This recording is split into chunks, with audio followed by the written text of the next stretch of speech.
5 पर कुछ ज़रूरी सूचनाएं हैं 3-4, वो संज्ञान में लेंगे। एक तो कि आने वाली 3 जुलाई को गुरु पूर्णिमा महोत्सव है, दरबार महोत्सव है। ये महोत्सव 5 दिन का है, 1 तारीख से 5 तारीख तक मनाया जाएगा, लेकिन गुरु पूर्णिमा 3 तारीख को है।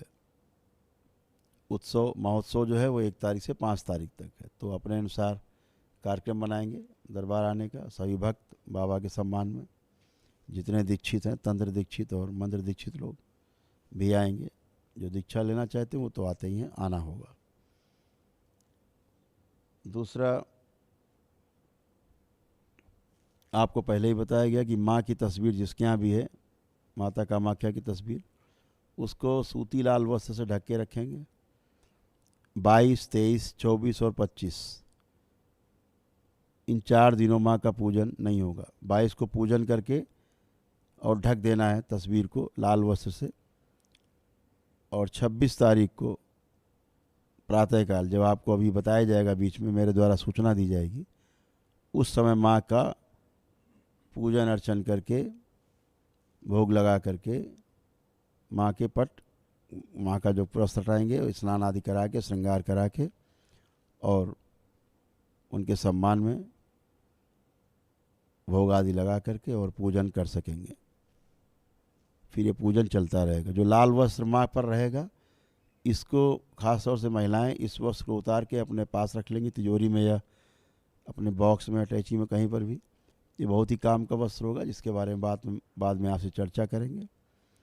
आपके बहुत काम आने वाला है, खास तौर से महिलाओं के, और तमाम प्रकार के संकटों को दूर करने वाला है। वो आपके पास इसको सुरक्षित रखना है। आपको सूचना मिली गई है। जो मेरा जाने का कार्यक्रम था, जो माँ का महापर्व मनाया जाता है, अम्बुबाची महापर्व, माँ कामाख्या मंदिर में, वो मेरे द्वारा निरस्त किया गया है।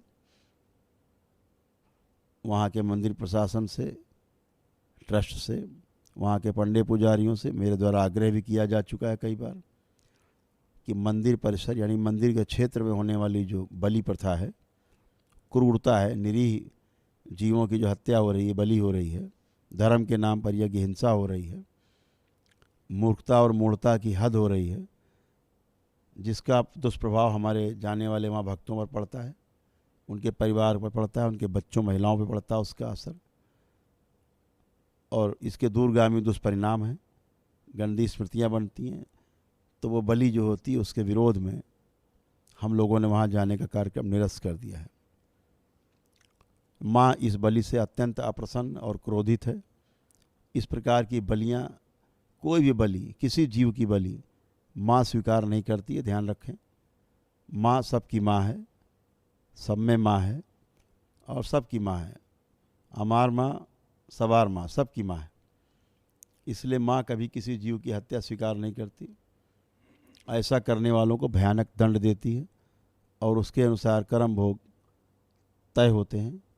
बलि करने के लिए प्रेरित करने वाला, बलि को करने वाला, और जो करवा रहे हैं धन दे करके अपने शुभ कामों के लिए, अपने सुख शांति के लिए, निश्चित जाने कि वो नरक में जा रहे हैं।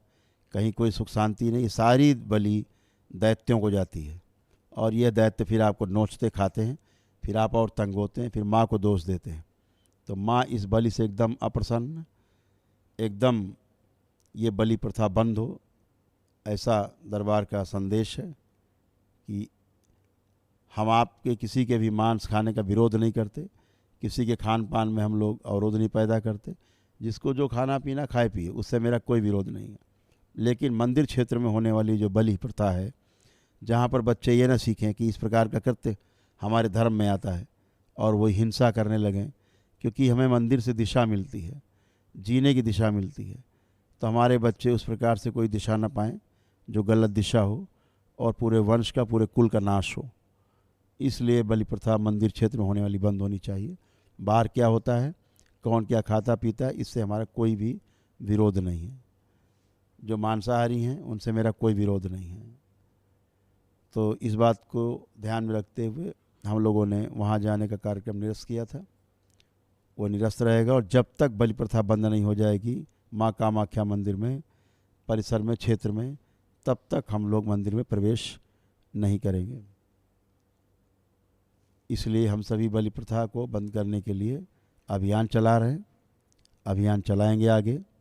इसके लिए हम लोग वहाँ के शासन प्रशासन से भी आग्रह कर चुके, वहाँ की गवर्नमेंट से भी आग्रह कर चुके कि इस प्रकार के कुकृत्य में वहाँ की गवर्नमेंट भी शामिल ना हो और इस बलि प्रथा को तत्काल बंद कराए, जीव हत्या तत्काल बंद हो। यह दरबार का संदेश है। किसी भी जीव की हत्या करके आप कभी सुखी नहीं हो सकते, किसी की भी हत्या करके आप सुखी नहीं हो सकते, सोच भी नहीं सकते आप। अगर आप किसी की हत्या का भी सोचते हैं हमारे शास्त्रों के अनुसार, तब भी आपका भोग तय हो जाता है। भले ही आप उसकी हत्या ना करें, लेकिन अगर सोचते भी हत्या के लिए हैं तो भी आपका वह कृत्य आपके कर्म भोग में जुड़ जाता है। जो 3 प्रकार से बताया जाता है, कृत, कारित और अनुमोदित। किया गया कोई कार्य या कराया गया कोई कार्य या उस कार्य का अनुमोदन करने वाला, समर्थन करने वाला, तीनों शास्त्रों के अनुसार दोषी हैं, पापी हैं और उनके कर्म भोग, कर्म दंड तय होते हैं। तो जो ये सोचते हो कि बलि दे करके उनको सुख शांति मिलेगी, ना मिली है सुख शांति कभी और ना कभी मिलेगी। ध्यान रखें, भयानक दंड माँ की ओर से सभी को प्राप्त होता है समय समय पर। फिर आप माँ को दोष देते हैं। वहाँ पर तमाम हम देखते हैं तमाम ऐसे संकट हैं जो सामने खड़े हुए हैं, उसकी चर्चा बाद में करेंगे। फिलहाल बलि प्रथा बंद हो, ये हम लोगों का संदेश।